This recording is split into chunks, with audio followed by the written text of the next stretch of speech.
Isang mapagpalang araw na naman po mga kapatid at muli tayong mag-aaral ng salita ng Diyos. At ang salita ng Diyos natin pag-aaralan, atin po itong kukunin sa Kawikaan, Kabanata 21, talata 15. Ang sabi po dito, pag umiral ang katarungan, natutuwa ang matuwid, ngunit nalulungkot ang masama at may likong pag-iisip. Mga kapatid, mga magulang, mga kaibigan, ito po ang salita ng Diyos. Ang papuri, ang pagsamba ay para lamang po sa Kanya. So dito sa binasa natin, dito natin makikita yung pagkakaiba ng taong matuwid at ng taong masama at liko ang pag-iisip. Na kung saan mga kapatid, siyempre pag ikay matuwid na tao, wala tayong ibang ninanais, kundi siyempre yung katarungan ay talagang manaig, which is yun naman din ang gusto ng ating Mapanginoon. Which is yun naman talaga ang dapat na mangyari. Kasi kapag nagahari ang katarungan, nandun yung kapayapaan, nandun yung kaunlaran, at alam mong ligtas ka no? Wala kang takot kasi alam mong umiiral yung katarungan. Pero siyempre kapag hindi umiiral ang katarungan, ito ay kagalakan naman ng mga taong masasama at liko yung kanilang mga pag-iisip. No? So makikita natin ang pagkakaiba talaga. Ang matuwid na tao, natutuwa sila kapag umiiral ang katarungan. Pero yung mga taong masasama ay hindi sila natutuwa kasi hindi na sila makakagawa ng masama kasi ang katarungan ay para sa kabutihan. Ang katarungan ay para sa matuwid. Proteksyon sa mga taong namumuhay ng matuwid, di ba? At ito ay pumipigil sa lahat ng uri ng kasamaan. Kaya kapag hindi umiiral yung katarungan, dahil kapag ang mga binigyan ng kapangyarihan upang ipatupad ito ay hindi ginagawa yung kanilang mga tungkulin o kaya nasusuhulan o kaya ay may takot, di ba? Lalo siyempre kapag yung haharapin nila ay mas mataas yung posisyon sa kanila o kaya pwede silang palitan o kaya tanggalin sa posisyon nila o kaya pagbantaan sila. So minsan hindi nila na ipapatupad yung katarungan na yon. Kaya ang nangyayari, marami ang nasasakripisyo, marami ang naghihirap, marami ang puno ng takot sa kanilang mga puso. Kasi alam nila na kahit gumawa sila ng mabuti, matuwid yung kanilang pamumuhay, ay pwede silang gawan ng masama ng mga taong gumagawa ng masama at pwede silang mabaliktad pa. No? Yung may kasalanan, sila pa yung mapawalang sala at yung wala namang kasalanan na ginawa na ng kwento ay sila yung mapaparusahan. Which is mga kapatid na nakakatakot din, di ba? Pero siyempre yung kagandahan lang sa atin bilang na tayo ay naniniwala na may mas makapangyarihan sa sanlibutan ito, walang iba yung ating Diyos, nasa Kanya yung pagsisingil di ba? Yung mga taong hindi binigyan ng kapangyarihan upang ipatupad ito at hindi ginagawa, malalasap din nila yung kanilang pagpapabaya at hindi pagtupad sa kanilang mga tungkulin. Diba? Ang Diyos na rin yung gagawa ng paraan.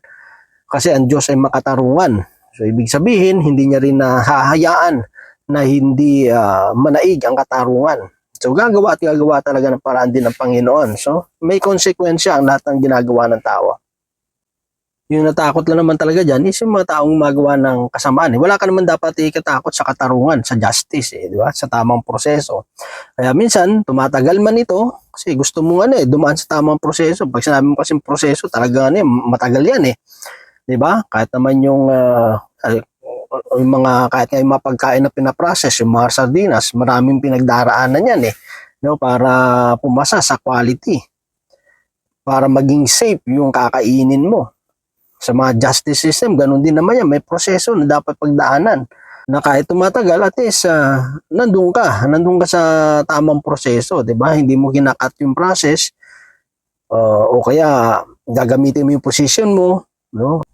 Yung kasikatan mo, di ba? O kaya yung impluwensya mo para padaliin, no? Siyempre, kasi pag pinadali mo yung proseso, kung sa mga, sabi ko, sa mga pagkain, pag pinadali mo, hindi maganda yung yung quality niya, di ba? Substandard, hindi pasado, parang pinilit mo na lang, di ba? So hindi siya talaga masabi mo 100% na safe na kainin, no, yung pagkain na 'yon. Ganun din ang kapag kinat mo yung proseso, talagang malamang sa malamang may mga mapaparusahan na wala naman talagang kasalanan.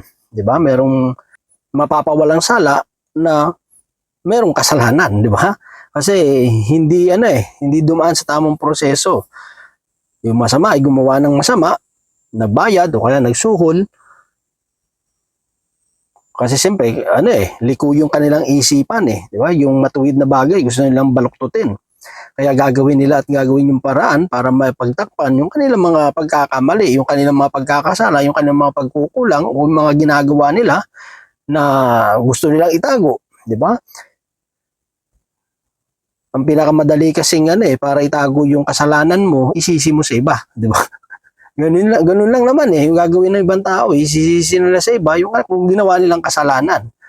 'Di ba? Gagamitan nila ng kapangyarihan ng posisyon nila, ng boses nila. Alam mo naman dito sa mundo kung sino yung unang sumigaw, yun ang unang paniniwalaan, 'di ba? Ganun talaga kahit sa Bible nagsasabi yan no? Na yung unang narinig ng tao, yun ang pinaniniwalaan nilang tama.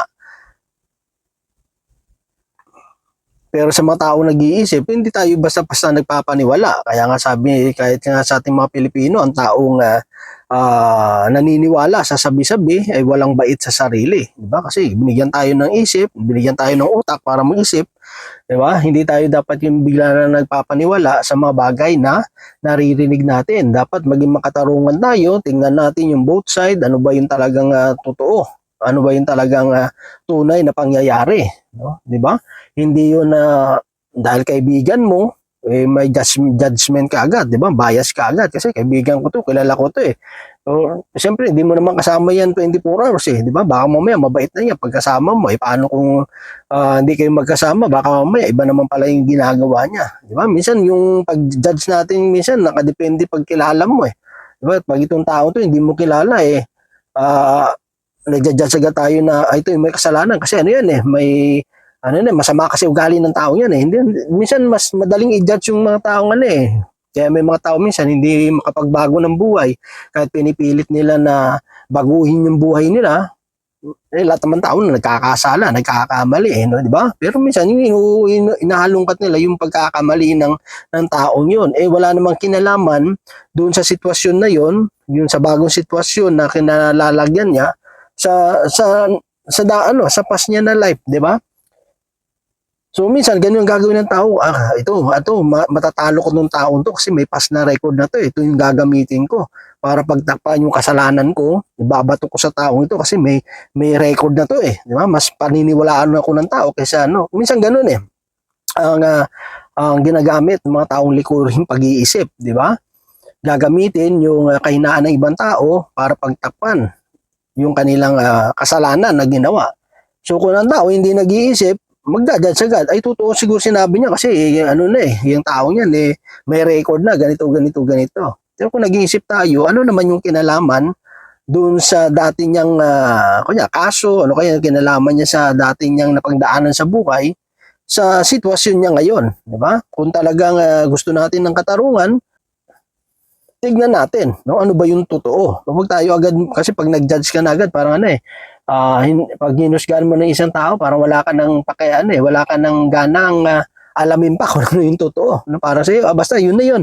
Sinasarado na natin yung isip natin. At maraming mga tao ang nagkakamali talaga sa paghusga sa kapwa nila kasi may judgment na agad No? Sabi niya, hindi, may ganito pala yan may record na ganito. Diba? Hindi nakapanipaniwala yung taong yan, ganito. No? So, ano pa rin may naman siya, may masasabi natin, kahit paano, may porsyento rin naman yon, may tama rin naman, pero hindi yung hindi dahil may tama na, tama na talaga, di ba? No? Well, kailangan yun talaga natin, ano ba talaga? Kasi baka mamaya ginagamit lang din ng iba. No? Kaya nga ang Biblia nagtuturo talaga sa atin, be wise, maging matalino tayo, maging mapanuri, maging matalino. Kaya nga binigyan tayo ng banal na Espiritu Santo ng discernment, binigyan tayo ng gift of wisdom, understanding, di ba? Gamitin natin yung wisdom na ibinigay sa atin ng Panginoon kasi baka mamaya tayo mismo, sarili natin, nalilinlang din tayo. Di ba? Mahirap yun yung tatayuan mo yung isang bagay na pinaniniwalaan mo na akala mo tama, yung pala hindi, di ba?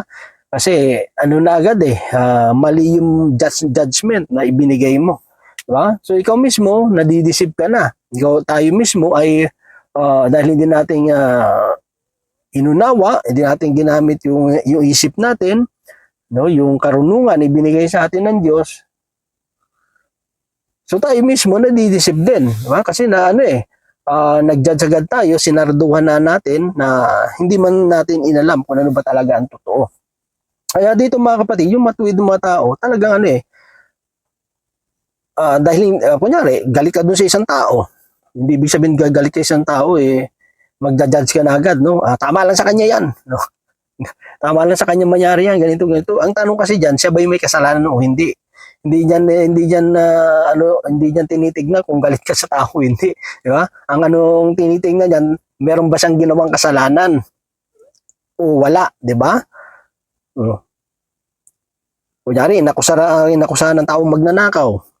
Dahil galit ka dun, sasabihin, hindi, talagang magnanakaw yan. No? Galit ako dyan eh.